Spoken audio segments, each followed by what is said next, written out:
Hello friends, आप लोग गुरुकुल में आप सभी का बहुत बहुत स्वागत है। आज हम क्लास 6 का विषय हिंदी का जो किताब है हमारी बसंत किताब का हम छठा अध्याय देख रहे हैं, पार नजर की।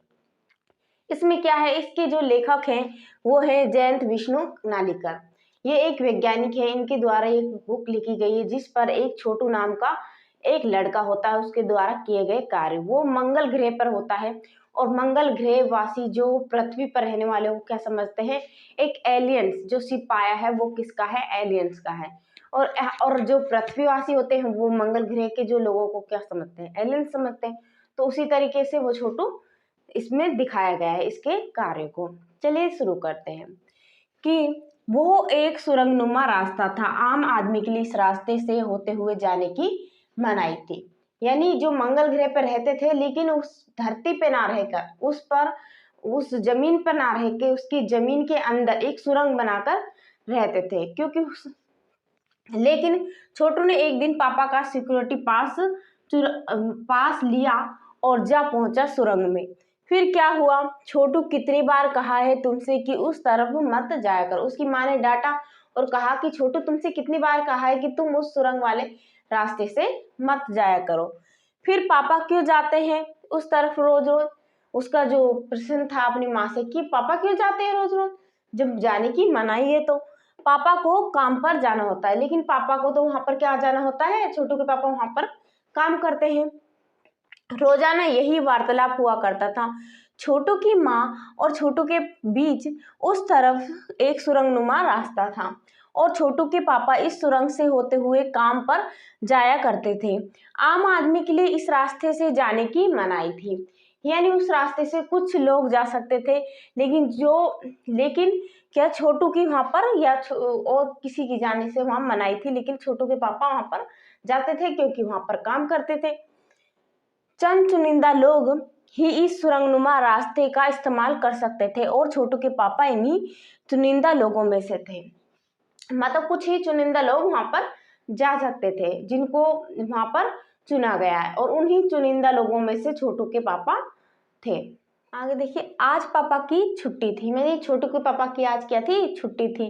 पापा घर पर ही आराम फरमा रहे थे, यानी क्या कर रहे थे, आराम कर रहे थे। नजर बचाकर चोरी छुपे छोटू ने पापा का सिक्योरिटी पास चुरा लिया।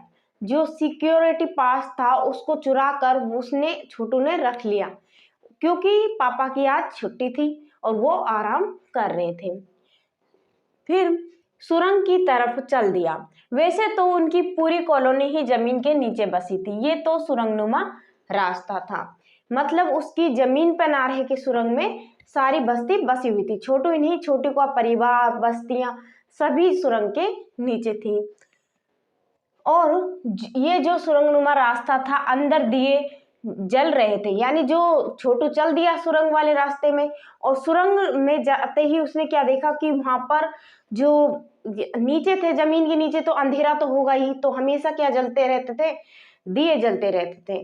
तो दिए में क्या था, जल रहे थे। तो उनको ऐसा लग रहा था कि जो आज जल रही है, अगल बगल जो लग रही है वो एक दिए जल रही हो, जैसे दिए जल रहे थे। और प्रवेश करने से पहले एक बंद दरवाजे में एक खांचा बना हुआ था। ठीक है, जो उसने प्रवेश किया तो वहां पर एक खांचा बना हुआ था। तो उसने क्या करा, छोटू ने खांचे में कार्ड डाला, जो पापा का कार्ड था उसको उस कार्ड में डाल दिया। तुरंत दरवाजा खुल गया। छोटू ने सुरंग में प्रवेश किया, वो अंदर गया और अंदर अंदर वाले खांचे में सिक्योरिटी पास आ पहुंचा था।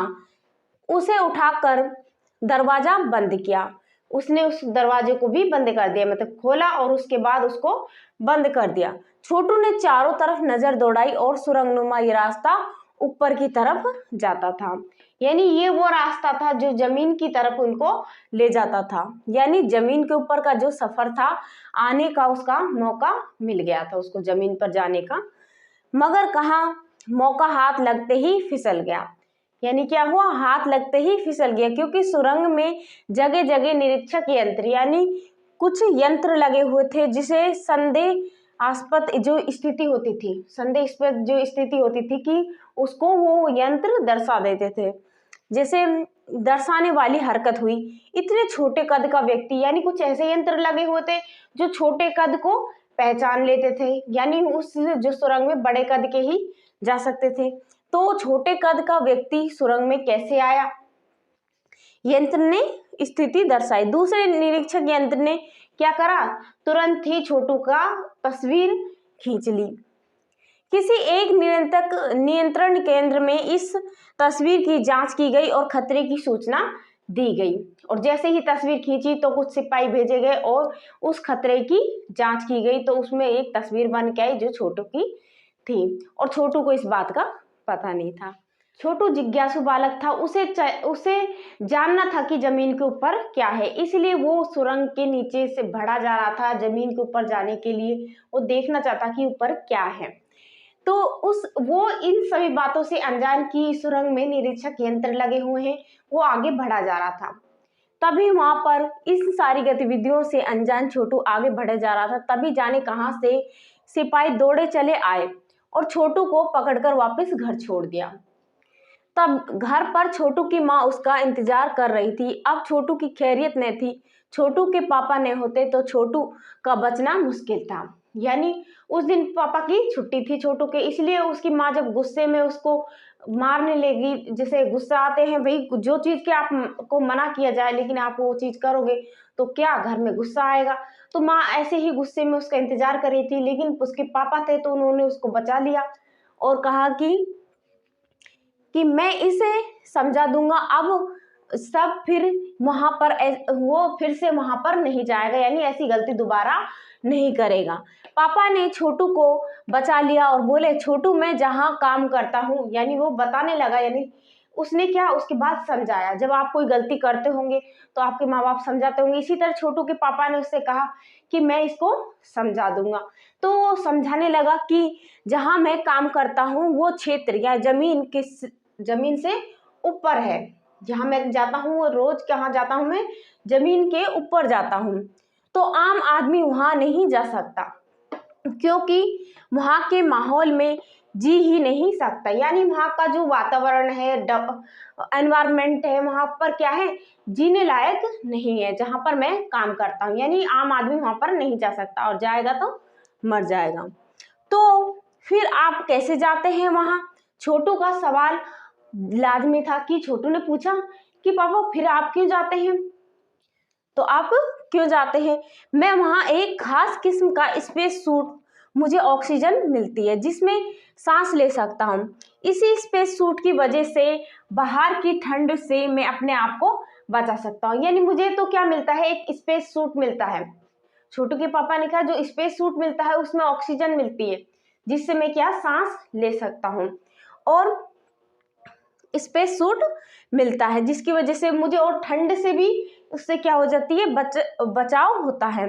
खास किस्म के जूते की वजह से जमीन के ऊपर मेरा चलना मुमकिन होता है। और मुझे क्या मिलते हैं, एक खास किस्म के जूते मिलते हैं। और जमीन के ऊपर चलने के लिए हमें विशेष प्रकार का प्रशिक्षण दिया जाता है। यानी छोटू के पापा को एक विशेष स्पेस सूट मिलता है जिससे ठंड से वो बचता है। उसे उसी स्पेस सूट से क्या मिलता है, ऑक्सीजन मिलता है। इसके अलावा उसे जूते दिए जाते हैं और वो क्या करते हैं, उससे और उसके साथ ही उनको प्रशिक्षण भी दिया जाता है कि जमीन पर कैसे चला जाए। तो ये इन सभी बातों की वजह से वो कहाँ पर जाते हैं, जमीन के ऊपर जाकर काम कर सकते हैं क्योंकि उनके पास ये सभी सुविधा है। ठीक है, आगे देखते हैं। आगे देखिए, छोटू सुन रहा था, पापा आगे बताने लगे कि जैसे जैसे छोटू के पापा बता रहे थे कि हमें स्पेस सूट की जरूरत होती है, शूज की जरूरत होती है जिससे हम जमीन पर चल सकते हैं। ठीक है, तो छोटू बड़े ध्यान से उसकी अपने पिता की बातों को सुन रहा था। एक समय था, पिता कह रहा था कि एक समय था जब अपने मंगल ग्रह पर सभी लोग जमीन के ऊपर ही रहते थे। यानी एक समय था जब हम सभी क्या रहते थे, जमीन के ऊपर रहते थे, ना कि जमीन के नीचे, बगैर किसी तरह के यंत्रों की मदद के। जब कोई यंत्र भी नहीं थे लेकिन फिर भी हम रहते थे आराम से, बगैर किसी खास किस्म की पोशाक के। हमारे पुरखे थे, यानी जो पूर्वज थे, वो जमीन के ऊपर रहा करते थे। लेकिन धीरे धीरे वातावरण में परिवर्तन आने लगा। यानी हमारा जो एनवायरनमेंट है यानी वातावरण है धीरे धीरे बदलता जा रहा था। इसी वजह से हमने क्या करा, जैसे पहले यंत्र भी नहीं थे लेकिन हम फिर भी रहते थे, पोशाक भी नहीं थी, शूज भी नहीं थे, लेकिन फिर भी हमें बड़े आराम से ऊपर रहा करते थे। हमारे जो पूर्वज थे वो रहते थे। लेकिन अब धीरे धीरे क्या वातावरण में परिवर्तन आने लगा, तो हमने क्या किया, कई तरह के जीव जो परिवर्तन आने लगा तो क्या होने लगा कि कई तरह के जीव धरती पर रहा करते थे। उस समय बहुत सारे जीव जंतु रहा करते, तो एक के बाद सब मरने लगे। वातावरण में जैसे जैसे परिवर्तन आने लगा, जीव क्या होने लगे, मरने लगे। इस परिवर्तन की जड़ में था कि सूरज में हुआ परिवर्तन। यानी इस सभी का जो कारण क्या था, इसका होने का, जो जीवों का मरने का, तो वो था कि जो सूर्य था उसमें परिवर्तन आने लगा। सूर्य में क्या होने लगा कि सूरज से हमें रोशनी मिलती है, उष्णता मिलती है, यानी ताप मिलता है, ताप मिलता है। तो इन्हीं तत्वों से जीवों का पोषण होता है। सूरज में परिवर्तन होते ही यहाँ का प्राकृतिक संतुलन बिगड़ गया। यानी क्या हुआ, सूरज में परिवर्तन होते ही यानी सूर्य का ताप इतना ज्यादा या बढ़ गया, तो क्या बहुत ज्यादा बढ़ने की वजह से क्या हो गया, जीवों की मौत होने लगी। और यहाँ का जो प्राकृतिक संतुलन था, यानी जो प्रगति में रह सकते थे उसमें, तो वो संतुलन भी बिगड़ता जा रहा था। यानी धीरे धीरे सभी प्रकृति के बदलते हुए रूप का सामना करने में यहाँ के पशु पक्षी, पेड़ पौधे, अन्य जीव जंतु अक्षम साबित हुए। यानी वहां पर जो पशु पक्षी थे, पेड़ पौधे थे, जीव जंतु थे, वो सभी मरने लगे। यानी इन सभी उस वातावरण में ढल नहीं पा रहे थे, तो इस तरह से वो सभी धीरे धीरे नष्ट होने लगे, यानी खत्म होने लगे, मरने लगे। तो केवल हमारे पूर्वजों ने इस स्थिति का सामना किया, लेकिन जो हमारे पूर्वज थे वो उन्होंने इस स्थिति का सामना किया, यानी उन्होंने कोई उपाय निकाला इस सिचुएशन, इस स्थिति से बचने के लिए। अपने तकनीकी ज्ञान के आधार पर हमने जमीन के नीचे अपना घर बना लिया। यानी उनके पास कुछ ऐसे यंत्र थे जिनके कारण उन्होंने जमीन के ऊपर, जो जमीन के नीचे घर बना लिए। जमीन के ऊपर लगे विभिन्न यंत्रों के सहारे हमें सूर्य शक्ति, यानी सूर्य की जो रोशनी है, सूर्य का जो प्रकाश है और गर्मी का इस्तेमाल करते आ रहे हैं। हम जो यंत्र उनके द्वारा जो बनाए गए यंत्र हैं, उन्हीं के द्वारा तो हम जमीन के नीचे रहना सीखे, और उन्हीं के द्वारा हमको सूर्य से ताप मिल रहा है, और उनसे ही क्या मिलती है, ऊर्जा मिलती है। और इन सभी इसकी जो गर्मी है वो हमारे जमीन तक पहुंच पा रही, किसके जरिए, इन यंत्रों के जरिए जो हमारे पूर्वज द्वारा बनाए गए हैं। उन्हीं यंत्रों के सहारे हम यहाँ जमीन के नीचे जी रहे हैं, उन्हीं यंत्रों के सहारे ही हम जी रहे हैं। हम जमीन के नीचे तक जो सूर्य की रोशनी पहुंच पा रही है वो भी इसी यंत्र के द्वारा है, इसीलिए हम यहाँ पर जमीन के नीचे भी जी रहे हैं। फिर यंत्र सुचारू रूप से, यानी उन्हीं यंत्रों के सहारे हम जमीन के नीचे जी रहे हैं, लेकिन उन यंत्रों को सुचारू रूप से, यानी वो कभी खराब ना हो, सुचारू रूप से चलते रहें, तो इसके लिए बड़ी सावधानी बरती जाती है। यानी बहुत सतर्कता के साथ, बहुत सावधानी के साथ उनको इस्तेमाल किया जाता है, उनको रखा जाता है। मुझ जैसे कुछ चुनिंदा लोग इन्हीं यंत्रों का ध्यान रखते हैं। बड़ा हो जाऊंगा तो मैं भी यही काम करूंगा, छोटू ने अपनी मंशा जाहिर की।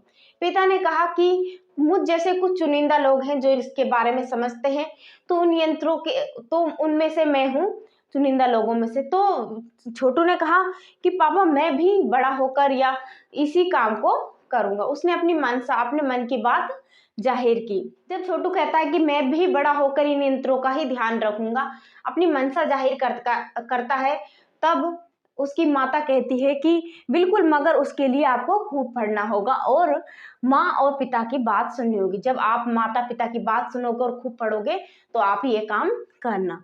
दूसरे दिन छोटू के पापा काम पर चले जाते हैं और देखा तो कंट्रोल रूम का वातावरण बदला बदला सा लग रहा था। यानी जब दूसरे दिन जब वो काम पे जाते हैं पिता, तो वहाँ का जो वातावरण होता है तो वो कुछ बदला बदला लगता है। शिफ्ट खत्म कर घर जा रहे स्टाफ के प्रमुख ने टीवी स्क्रीन की तरफ इशारा किया। स्क्रीन पर एक बिंदु छलक रहा था।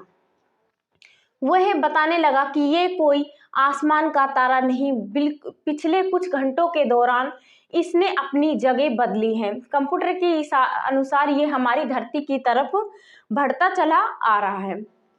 यानी जब वो स्टाफ जाने लगे अपने ऑफिस से, तो वहां पर जो टीवी स्क्रीन थी, तो उस पर एक शिप दिखाई दिया।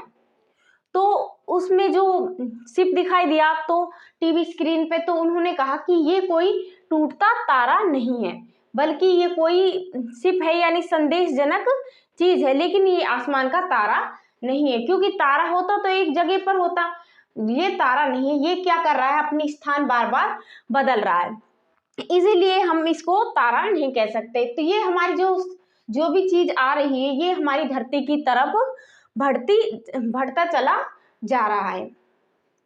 तो इस पे कहा क्या, जो आ रहा है इस पे आप ध्यान रखो। तो अंतरिक्ष यान तो नहीं है, छोटू के पापा ने प्रकट किया। छोटू के पापा ने कहा कि ये कोई अंतरिक्ष यान तो नहीं है, तो जो हमारी धरती की तरफ बढ़ता आ रहा है। संदेह हमें भी है। जब वहां के स्टाफ के जो लोगों ने कहा कि संदेह तो हमें भी है, अब आप बराबर इस पर ध्यान रखिए, मतलब इस पर बराबर नजर बनाए रखो कि ये क्या हरकत करता है। छोटू के पापा सोच में डूब गए। क्या सचमुच अंतरिक्ष यान होगा? कि सच में कोई अंतरिक्ष यान होगा, यानी हमारे अलावा कहीं पर क्या जीवन होगा? अंतरिक्ष यान होगा, कहाँ से आ रहा होगा? और ये आया कहाँ से? क्योंकि हमारे सौरमंडल में हमारे पृथ्वी के जो हमारी धरती के अलावा और कौन से जगह पर जीवों का अस्तित्व है, यानी और कहाँ पर जीवन है? कैसे हो सकता है ये कैसे हो सकता है कि हमारी धरती के अलावा भी कहीं पर जीवन है? तो और अगर होगा भी तो क्या इतनी प्रगति कर चुका होगा कि अंतरिक्ष यान छोड़ सके?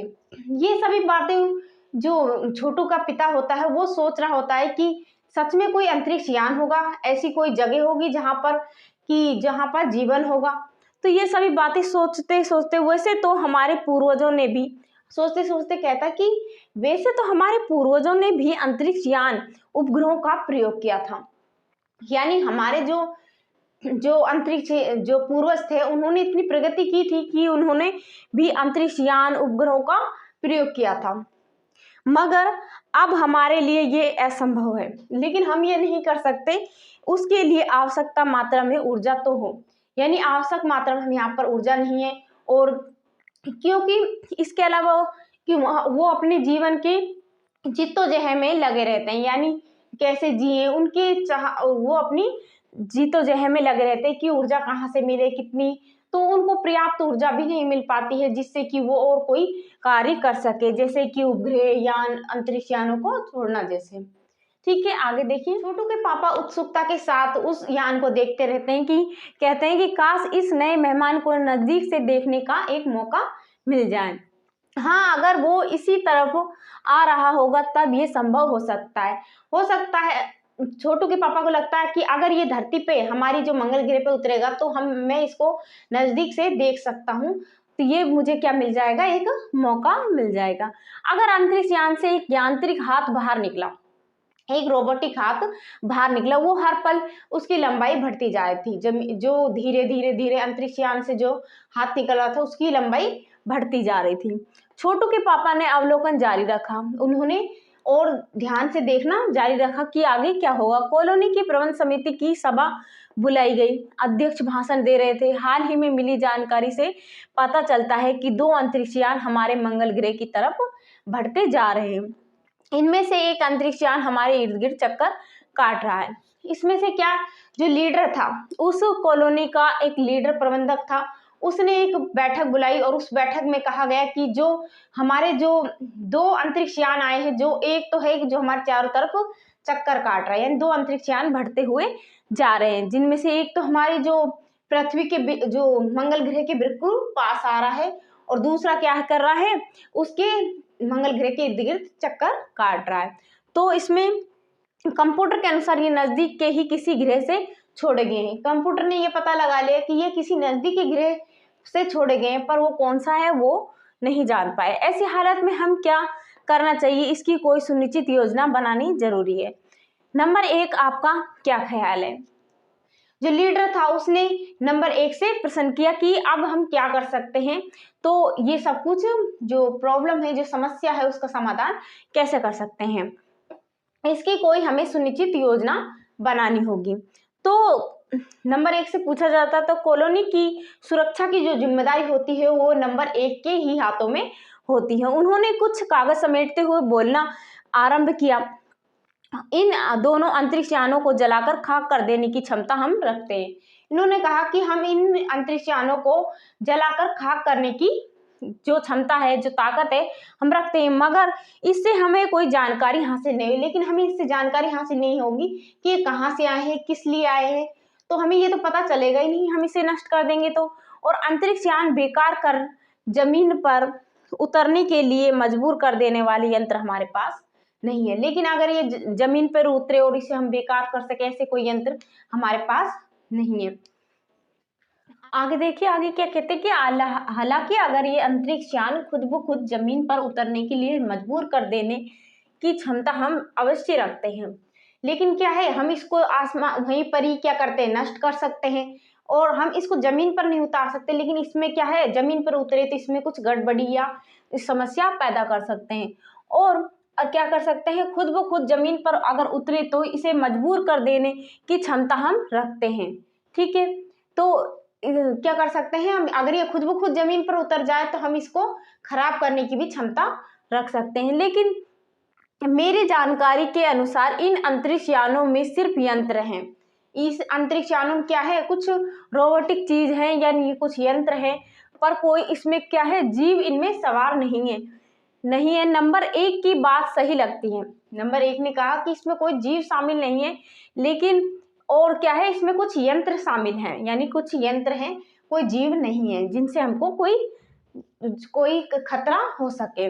नंबर 2, एक वैज्ञानिक थे, वो बोले कि हालांकि यंत्रों को बेकार कर देने में खतरा है, हम इन्हें खराब तो कर सकते हैं यंत्रों को, लेकिन इनमें कुछ खतरा है कि इनके बराबर होते ही दूसरे ग्रह के लोग हमारे बारे में जान जाएंगे, इसलिए मेरी राय में सिर्फ अवलोकन करते रहना चाहिए। जो दूसरे नंबर 2 का जो वैज्ञानिक होता है, वो नंबर 2 का व्यक्ति जो कौन होता है, वैज्ञानिक होता है, वो कहता है कि हम इसे बेकार तो कर सकते हैं, लेकिन फिर क्या होगा, फिर हमारे बारे में लोग जान जाएंगे, दूसरे ग्रह के लोग जान जाएंगे, वो बार बार आएंगे। तो हमें ये बेकार करने का जो हमारा प्रोसेस है उसे हमें रोकना चाहिए, हमें ये नहीं करना चाहिए, बल्कि हमें क्या करना चाहिए, हमें अवलोकन जारी रखना चाहिए, हमें देखते रहना चाहिए कि ये क्या करता है। जहां तक हो सके हमें अपनी अस्तित्व को छुपाए ही रखना है, क्योंकि हो सकता है कि जिन लोगों ने अंतरिक्ष यान भेजे हैं वो कल को इनमें भी बड़े सक्षम अंतरिक्ष यान भेज सकते हैं। हमें यहाँ का प्रबंध कुछ इस तरह, मतलब यहाँ का जो बंदोबस्त है या कुछ इस तरीके से सुरक्षा करके रखना चाहिए, जिससे कि इन यंत्रों को ये गलतफहमी हो कि इस जमीन पर कोई भी चीज इतनी महत्वपूर्ण नहीं है। हमें क्या करना चाहिए कि यहाँ पर कोई अस्तित्व नहीं है, ऐसे कि यहाँ पर कोई अस्तित्व नहीं है, उनको ये बतलाना चाहिए, यानी अपने अस्तित्व को छुपाने के लिए हमें क्या करना होगा, इनमें हम कोई गड़बड़ी नहीं करें। तथा इसमें जो भेजे गए अंतरिक्ष यान, हो सकता है कि कल को बड़े बड़े अंतरिक्ष यान भेजे, अगर हम उसकी गड़बड़ी कर देंगे तो हमारी सुरक्षा पर आ जाएगी।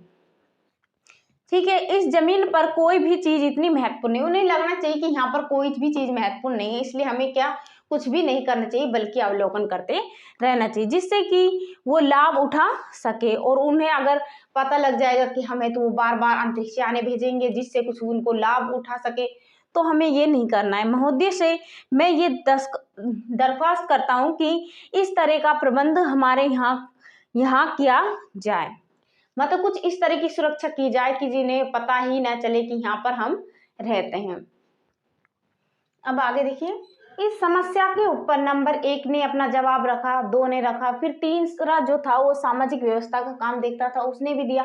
उसके बाद अध्यक्ष ने अपनी बात कहने के लिए जैसे ही बोलना स्टार्ट किया, यानी बोलना शुरू किया, तभी फोन की घंटी बजी और अध्यक्ष ने चोंगा उठाया, यानी उसने अपनी कमान संभालते हुए कहा कि 1 मिनट बाद सभा को संबोधित किया, यानी बोलना 1 मिनट फोन जब अटेंड करने के बाद, यानी लेने के बाद, उसने थोड़ी देर बाद बोलना स्टार्ट किया। उन्होंने कहा कि भाइयों, अंतरिक्ष यान क्रमांक हमारी जमीन पर उतर चुका है।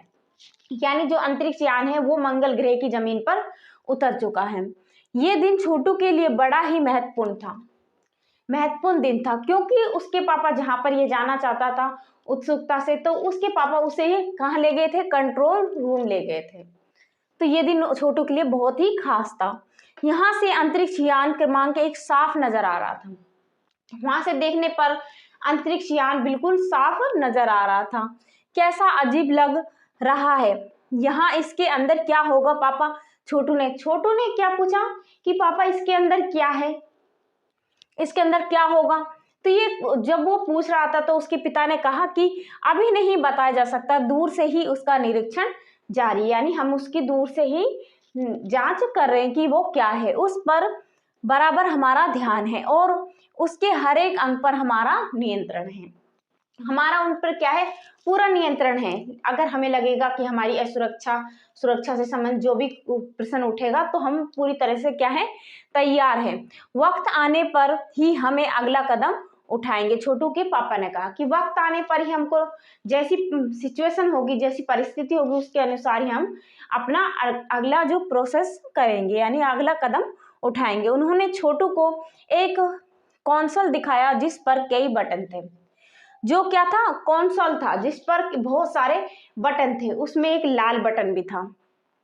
अब अंतरिक्ष यान से एक यांत्रिक हाथ बाहर निकला। हर पल उसकी लंबाई बढ़ती ही जा रही थी। वो शायद जमीन तक पहुंचकर मिट्टी उकर लेना चाहता था। यानी जो शिप था, जो यान था, मतलब अंतरिक्ष यान, उसके अंदर से एक रोबोटिक हाथ यानी एक निकला और वो धीरे धीरे क्या हो रहा था, बढ़ता जा रहा था, उसकी लंबाई बढ़ती जा रही थी। उन्हें थोड़ा महसूस हुआ, उन्हें लगा कि शायद जमीन तक पहुंचकर वो क्या लेना चाहता है, मंगल ग्रह की मिट्टी लेना चाहता है। सब लोग स्क्रीन पर दिखाई दे रहे अंतरिक्ष यान की इस हरकत को ध्यान से देख रहे थे कि कैसे वो अपना हाथ धीरे धीरे बढ़ा रहा है और जमीन से मिट्टी उकर रहा है, यानी ले रहा है। सिवाय एक के उसका ध्यान कहीं और था। सिवाय सबका ध्यान उसी पर था कि उसके अंदर से जो हाथ निकल रहा है वो क्या करने वाला है, हरकत सब उसी को देखे जा रहे थे। लेकिन एक था जो वहां पर क्या था, स्टेशन पर, जो उसका ध्यान वहां पर नहीं था, यानी उसको नहीं देख रहा था अंतरिक्ष यान को, उसका ध्यान कहीं और था। वो कौन था? छोटू। जहां सभी का ध्यान अंतरिक्ष यान पे था कि उसमें से निकलने वाला यांत्रिक हाथ धीरे धीरे बढ़ते हुए क्या हरकत कर रहा है, लेकिन जो एक था जिसका ध्यान उस तरफ नहीं था, उसका नाम था छोटू। छोटू का सारा ध्यान था कंसोल पैनल पर। वहां एक बटन दबाने की वो अपनी इच्छा को रोक नहीं पाया। वो लाल लाल बटन उससे इसे अपनी ओर इस तरह से खींच रहा था, मतलब वो लाल बटन उसे अपनी ओर आकर्षित कर रहा था, तो वो उस तरफ उसका ध्यान जा रहा था, ना कि वो अंतरिक्ष यान पर। और सहमा खतरे की घंटी बजी। सबकी निगाह कंसोल की तरफ थी, यानी वो अपने आप को रोक नहीं पाया, उस लाल बटन को दबाए। यानी जो छोटू था उसने लाल बटन को दबा दिया। जैसे ही उसने लाल बटन दबाया तो सहमा एक खतरे की घंटी बजी, ठीक है, और सभी का ध्यान जो अंतरिक्ष यान पर था उन सबका कहाँ पर चला गया, उस कंसोल पैनल पर चला गया। छोटू को अपनी तरफ खींचते हुए एक झापट रसीद कर दिया। जब छोटू के पिता ने क्या करा, अपनी ओर खींचा उसको, छोटू को, और उसके क्या दे दिया, उसको एक थप्पड़ जड़ दिया और लाल बटन को पूर्व स्थिति में लग रखा। मतलब जो पहले जो स्थिति थी लाल बटन की, उसको उस स्थिति में लाया और जो छोटू को एक थप्पड़ दिया। क्यों? क्योंकि उसने हरकत ऐसी की थी जिससे उसकी सबको एक समस्या उत्पन्न हो सकती थी, यानी सुरक्षा से संबंधित। मगर अब उसे तरफ अंतरिक्ष यान के यांत्रिक हाथ की हरकत सहसा रुक गई थी, यानी थोड़ी देर के लिए उसकी हरकत क्या थी, अंतरिक्ष हाथ धीरे धीरे बढ़ रहा था, जैसे ही उसकी हरकत करना उसने बंद कर दिया था, यंत्र बेकार हो गया था। उधर पृथ्वी पर national aeronautics and space administer यानी नासा ने क्या, नासा की तरफ से एक सूचना आई कि वहां पर पृथ्वी पर के द्वारा प्रस्तुत व्यक्तित्वों में सबका ध्यान अपनी तरफ आकर्षित कर लिया। यानी उनके द्वारा एक सूचना दी गई थी पृथ्वी पर कि मंगल की धरती पर उतरा अंतरिक्ष यान वाइकिंग अपना निर्धारित कार्य कर रहा है। हालांकि किसी अज्ञात कारणवश अंतरिक्ष यान का यांत्रिक हाथ बेकार हो गया। जो अपना क्या कर रहा था, अपने द्वारा मिट्टी एकत्रित कर रहा था, लेकिन उसका क्या हो गया, जो यांत्रिक हाथ था वो बेकार हो गया अचानक। नासा के तकनीशियन इस बारे में जांच कर रहे थे तथा यांत्रिक हाथ को दुरुस्त करने का प्रयास भी जारी है। लेकिन जो हाथ क्या हो गया था, बेकार हो गया था, तो उसको सही करने का प्रयास कि वो सही हो और जो अपना जो कार्य है यानी मंगल ग्रह से मिट्टी लेने का कार्य जल्दी से पूरा हो। तो इसलिए उन्होंने यांत्रिक हाथ को ठीक करने का प्रयास करने लगे। इसके कुछ ही दिनों के बाद, यानी जो रोबोटिक हाथ खराब हो गया था उसके कुछ दिनों के बाद क्या हुआ, पृथ्वी के सभी प्रमुख समाचार पत्रों में छपा कि नासा के तकनीशियों को रिमोट कंट्रोल के सहारे वाइकिंग को दुरुस्त कर दिया गया। यानी वाइकिंग जो रिमोट कंट्रोल के सहारे नासा ने क्या कर दिया, उस रोबोटिक हाथ को यानी वाइकिंग को क्या कर दिया, दुरुस्त कर दिया, ठीक कर दिया। ये इस ठीक करने में उनको सफलता मिल गई। यांत्रिक हाथ ने अब मंगल की मिट्टी के विभिन्न नमूने इकट्ठे करने का काम आरंभ कर दिया। वहाँ के जगह जगह यानी विभिन्न क्षेत्र में उसने मिट्टियाँ इकट्ठा करना शुरू कर दिया। पृथ्वी के वैज्ञानिक मंगल की इस मिट्टी के नमूनों का अध्ययन करने के लिए बड़ी उत्सुक थे। बड़ी उत्सुकता से वो उस मिट्टी का इंतजार कर रहे थे। उन्हें उम्मीद थी कि इस मिट्टी के अध्ययन से इस बात का पता लगाया जा सकेगा कि क्या मंगल ग्रह पर भी पृथ्वी की तरह ही जीव सृष्टि का अस्तित्व है। यानी वो इस बात से बहुत ही ज़्यादा उत्सुक थे कि मंगल ग्रह की जो मिट्टी आएगी उस पर हम क्या करेंगे, अध्ययन करेंगे, तो हमको ये पता लगे कि वहाँ पर क्या जीवन है, यानी वहाँ पर कोई रहता है, या हम पृथ्वीवासी वहाँ पर जीवन की क्या है संभावनाएं, यहाँ वहाँ जीवन की संभावना है, सभी जो वस्तुएं हमें चाहिए वो सभी क्या पृथ्वी जो मंगल पर क्या है मौजूद हैं या नहीं। इसलिए हमें वहाँ पर क्या, इसलिए उन्होंने क्या करा, नासा ने वहाँ पर जगह जगह मिट्टी को एकत्रित किया और उसको उनका अध्ययन करने के लिए वो बहुत ज़्यादा उत्सुक थे। क्या मंगल ग्रह पे भी पृथ्वी की तरह ही जीव सृष्टि का अस्तित्व है, यानी वहां पर भी कोई जीव सृष्टि का अस्तित्व था या है या हो सकता है, इसका उनको क्या करना था, अध्ययन करना था। ये प्रश्न आज भी एक रहस्य है, पर यह प्रश्न आज भी रहस्य की हो सकता है या नहीं। इसलिए आज के लिए बस इतना ही। आपको ये वीडियो अच्छा लगा हो तो इसे लाइक, शेयर, सब्सक्राइब और कमेंट करें।